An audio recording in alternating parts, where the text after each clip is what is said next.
বাজ পড়ে তো কোথায় পড়ে, মানে ওপরেই পড়ে? কত সুন্দর ছিল না গাছটা। একটা ছবি নেই আমার গাছ, জানো? ছবি তোলা হয়নি। না, এত বড় একটা গাছ বাজ পড়লে একেবারে শুকিয়ে গেছে। পুরোটা কেটে দেবো? হ্যাঁ, একদম ওর গোড়া থেকে তুলতে হবে। গোড়া থেকে? হ্যাঁ, নাহলে কি করে হবে? হ্যাঁ ওই কাইটটা দিয়ে তো গোড়াটা টানতে হবে। হ্যাঁ। এটা কবিতা এই নিচে বসে মাছ পেটা রাখা কইরে তারপরে কৃষি গাছটা না, এর আগেও তো একটা আমাদের জবা গাছ ছিল, সেটাতে বাজ পড়ে একদম গেছে। এই গাছটা কি নাম ছিল? নামটাও তো ভুলে গেছি। বাজ পড়ে গেলে পুরো গোড়াটা শুকিয়ে যায় না? একদম শুকিয়ে গেছে,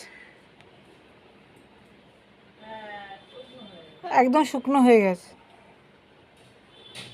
আমি একটু টান দিলাম, উঠে আসলো।